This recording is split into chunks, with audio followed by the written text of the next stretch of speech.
a inista e mestra de todos nós músicos brasileiros.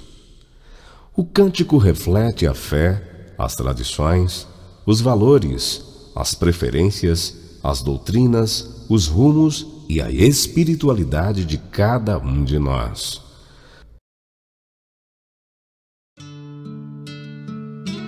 Joan Lary Sutton, em 1935, veio para o Brasil com 5 anos, acompanhando seus pais, que estavam sendo designados como missionários da Junta de Richmond e que serviram em 8 estados do Brasil. Seu pai foi diretor do curso por extensão do Seminário Teológico Batista do Sul do Brasil, de 1938 a 1954. Sua mãe, além do trabalho na igreja local no Rio, foi também autora e compositora para crianças, trabalhando no curso de obreiras. Mais tarde, Iber, hoje CIEM.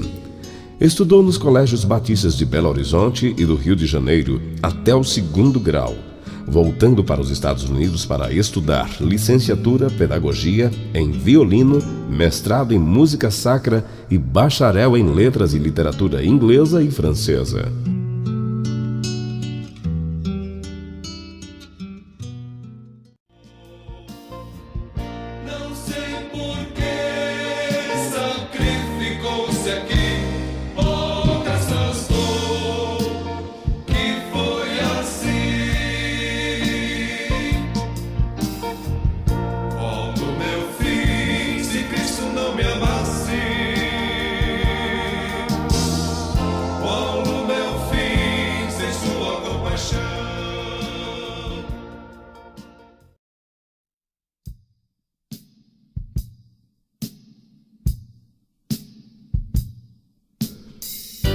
Bem cedo revelou seu talento musical. Desde os 6 anos estudou piano, adicionando depois o violino. Em seu sermão oficial no 6º Congresso Nacional da Associação dos Músicos Batistas do Brasil, realizado em Fortaleza, Ceará, Dona Joana recordou a sua formação espiritual e musical. Realçou as suas experiências nos corais da igreja e escola, as capelas, os cultos. Sobretudo, ela se lembrou dos hinos que ajudaram a formar esta líder que mais tarde teria forte influência na música sacra brasileira.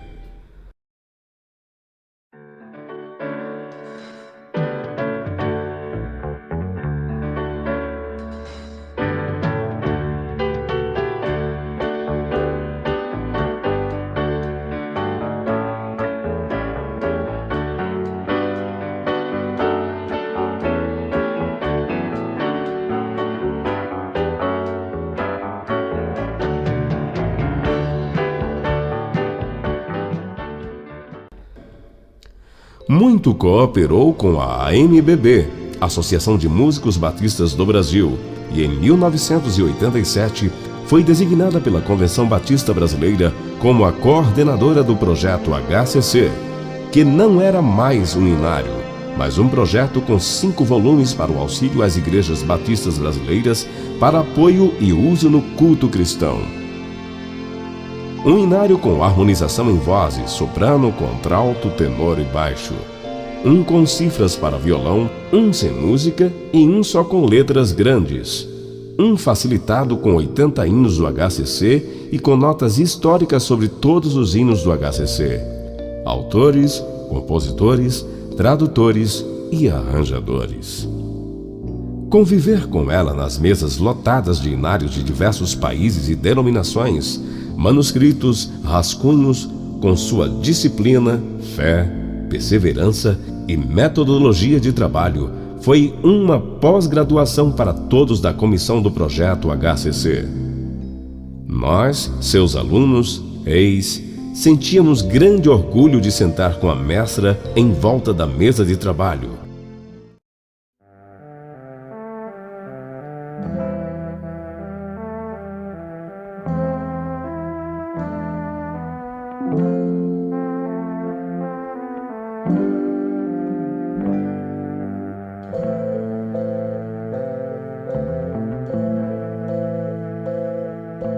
foi a nossa querida professora de coros graduados, enologia, contraponto, harmonia, composição, forma e análise, violino, órgão, e foi também uma conselheira, uma mentora de quase todos os que estão espalhados por este país na educação e no Ministério de Música.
Gostaria que as gerações de hoje ou vindouras a tivessem conhecido, e por isso não quero perder a oportunidade de escrever e deixar registrada a minha gratidão e de tantos irmãos que conviveram com ela, e que ainda hoje cantam seus hinos ou arranjos.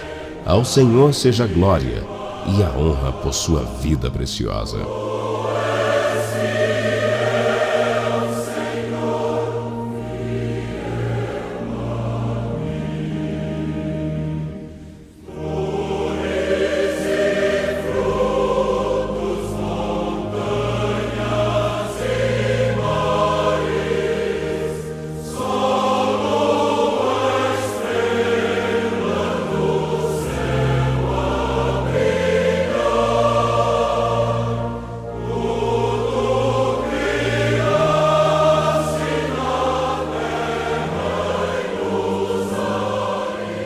O que me impressionou na pessoa da Joanna Sutton foi a sua humildade. Desde que a conheci, sempre percebi nela uma criatura muito humilde, muito aberta para aprender.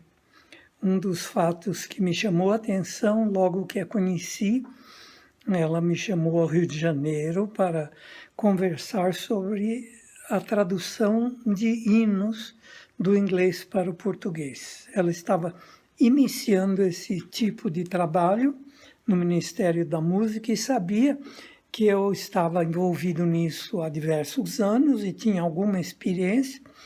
Então, ela me consultou sobre diversos aspectos da tradução, que não é um objeto fácil de resolver e manter sempre a ideia original. E notei que ela era muito aberta, muito inocente, a malícia do brasileiro. Então, nós discutimos isto bem profundamente e foi muito válido, porque ela sempre procurou fazer o melhor possível das traduções e ela cresceu muito durante os anos em que foi traduzido, e eu pude usar e ainda uso até hoje muitas das traduções muito bem feitas dela, letras muito boas e música também muito boa, como Mensagem do Natal, que temos cantado praticamente diversos anos seguidos na ocasião do Natal. E o segundo ponto também, ela esteve presente numa reunião que foi organizada, eu creio que motivada mais por ela, no Seminário Teológico Batista do Norte, onde estivemos reunidos todas as pessoas que trabalhavam com música na época. Isso deve ter sido no início dos anos 60, não me lembro bem a data. E lá também pudemos cantar músicas que cada um de nós tínhamos escrito ou composto. E ela motivou muito que cantássemos a entrada festiva, que eu havia recentemente composto, e sempre estimulou o nosso trabalho. E o terceiro ponto também, ela foi muito aberta em nos ajudar nos seminários de música do Instituto José Manuel da Conceição, que realizamos durante 7, 8 anos em Jandira, no Instituto JMC. Nas férias, fazíamos os seminários de música e tínhamos algumas pessoas que nos ajudavam. E Joana e seu marido Boyd estiveram conosco, juntamente com outros professores, participaram conosco ministrando aula para muitos alunos que se beneficiaram em conhecê-los e terem a oportunidade de serem seus discípulos. E o último ponto que eu gostaria de mencionar, aliás, já postei alguma coisa sobre isso no Facebook, foi o convite que ela me fez para participar da comissão do inário atual da Igreja Batista, que é o inário para o culto cristão. E eles usaram mais de 30 letras que eu traduzi. E ela queria consultar sobre algumas pequenas mudanças que a comissão estava sugerindo para alguns dos hinos. E então eles custearam, inclusive, minha viagem ao Rio de Janeiro para sentar junto com a comissão e discutir esses problemas para melhorar o que fosse possível na tradução. Isso mostra o espírito humilde, a receptividade e, acima de tudo, o respeito para o tradutor, que muitos não têm. E, às vezes, mudam a letra a seu bel prazer, sem consultar o original e achando que deve melhorar de alguma forma, e muitas vezes pioram, porque se distanciam mais e mais da intenção original do autor do texto. Então, essa foi uma atitude muito bonita dela. E eu tenho a melhor das recordações do relacionamento que tive com a Joana Sutton. Mesmo depois de aposentada nos Estados Unidos, ela sempre apoiou e entrou em contato comigo muitas vezes e nos ajudou em qualquer momento em que precisássemos da sua ajuda. Que Deus console o nosso coração por esta perda tão grande desta senhora que se dedicou de corpo e alma ao ministério da música. Somos muito gratos a Deus pela vida dela. Obrigada. Olá, amigos e amigas. Meu nome é Denise Frederico e o Robson me convidou para falar sobre a Dona Joana Sutton. Convivi com a Dona Joana Sutton em Porto Alegre, de 1983 até o ano em que ela se aposentou, 1992. Foi uma amizade bastante profunda, porque a música nos uniu bastante.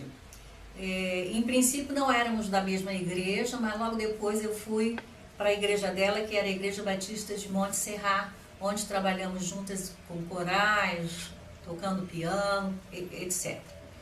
Gostaria de dizer que nos aproximamos tanto que eu frequentava a casa dela, estudava piano lá, e enfim, era uma beleza. Eu tenho aqui comigo, para mostrar, uma coisa que eu herdei dela, um livrinho de receitas, Cozinhando no Sul do Brasil, que ela fez juntamente com as suas amigas americanas que também moravam no sul do Brasil. E ela aqui fez uma bonita, aqui vocês podem ver a letra da Dona Joana, uma letra bonita, uma dedicatória bastante gentil, como sempre ela foi, né? A família Frederico, que me inclui meu marido e meus 2 filhos, Gustavo e Carolina. E no fim, ainda agradece por eu ter ajudado numa cantata que ela fez na igreja. Também eu herdei dela uma coleção de canequinhas muito bonitinhas. Eu gostaria de mostrar apenas uma aqui. É uma caneca da boda de prata deles, do casal Sutton. Tá aqui, bodas de prata de um lado e 25 anos aqui do outro lado. Eu tenho uma coleção bastante boa e depois, inclusive, eu continuei com essa coleção comprando outras canequinhas. Dona Joana era uma pessoa muito simples e ela tinha até umas histórias muito interessantes. Uma vez ela foi tocar, ela e o pastor saíam muito para tocar e se apresentar e trabalhar nas igrejas do interior do Rio Grande do Sul. Uma vez ela foi com o pastor Boyd tocar numa igreja, ela tocava piano, mas também tocava violino muito bem. E quando chegou lá, ela foi fazer um solo de violino. E todos sabemos que para tocar o violino, a mão esquerda pressiona as cordas e faz um vibrato, que é esse movimento aqui do braço. Pois então, no fim do culto, uma senhora veio falar com ela: ah, muito bem, gostei muito do seu solo, mas a senhora estava um pouco nervosa, né? Porque a senhora estava tremendo a mão. Isso é uma das histórias da Dona Joana. Bem, ela era muito simples e ela tratava todos com igualdade. Tanto o porteiro da sua casa, quanto o presidente da convenção, quem fosse, ela tratava com a mesma simplicidade, com a mesma reverência, com o mesmo respeito. Ela era uma líder em todas as áreas em que ela atuava. Ela foi uma excelente professora de escola dominical. Muitas vezes fizemos piqueniques, fizemos retiros com a classe da escola dominical, classe de casais. E também ela era muito cuidadosa com as pessoas carentes. Ela visitava e ela era muito também assim gentil. Então, Dona Joana realmente era uma pessoa ímpar, uma pessoa diferente. E também através dela, foi por meio dela que eu vinha participar da comissão do Inário para o Culto Cristão, que foi lançado em 1991 pelos batistas da Convenção Batista Brasileira. Eu já entrei mais ou menos no fim e a minha parte era mais correção de letras, algumas traduções do inglês para o português. Trabalhei bastante junto com o pastor João Fonseca. E também a Dona depois disso, por causa dessa influência, mais tarde, quando eu fui fazer doutorado em teologia, eu acabei escrevendo uma tese de doutorado sobre hinos, a seleção de hinos para o culto cristão. Isso também foi uma influência de Dona Joana. Também a Dona Joana gostava muito de funcionar, vamos chamar assim, na área secular, não somente dentro de igreja. E ela, assim que chegou em Porto Alegre, procurou uma orquestra de amadores e ela tocava nessa orquestra, compunha. Na verdade, ela foi o primeiro violino dessa orquestra. E depois, quando ela saiu do Rio Grande do Sul, na verdade, em 1992, creio que o Estado ficou bastante empobrecido com a saída deles, no sentido da música, porque realmente eles trabalharam com afinco ali. A Dona Joana fazia as traduções, o pastor visitava as igrejas, dava aulas de regência, dava aulas de canto. Eu mesma tive algumas aulas de canto com o pastor Boyd. O pastor Boyd era muito paciente, era bem mais paciente que a Dona Joana. E o trabalho deles lá foi muito bonito e eu acho que o Rio Grande do Sul perdeu um grande casal na área da música. Em 1995, eu pude visitá-la nos Estados Unidos, que eles já estavam aposentados, eles moravam em Hendersonville, e eu e meu marido estivemos lá, pelo menos por uns 3 dias, e fomos muito bem recebidos, e eles nos mostraram toda a área. Fomos conhecer também o acampamento do Billy Graham, a casa do Billy Graham, a capela dele lá, muito bonito lugar, nas montanhas rochosas, montanhas verdes, alguma coisa assim parecida. E também nessa ocasião tive a oportunidade de conhecer a Dona Esther, a mãe da Dona Joana, hoje também falecida, que vivia num asilo e ainda com seus 90 e tantos anos, bastante lúcida. E quando eu cheguei lá, inclusive, ela estava lendo. E ano passado eu pude conversar com ela por telefone, com a Dona Joana, e ela estava com um pouco de dificuldade de falar, porque tinha tido uma AVC, mas ela falou, uma das coisas que ela falou que me marcou bastante foi que ela pensava muito em nós aqui no Brasil, mais do que nós imaginávamos. Então eu sou muito grata a Deus por tê-la conhecido.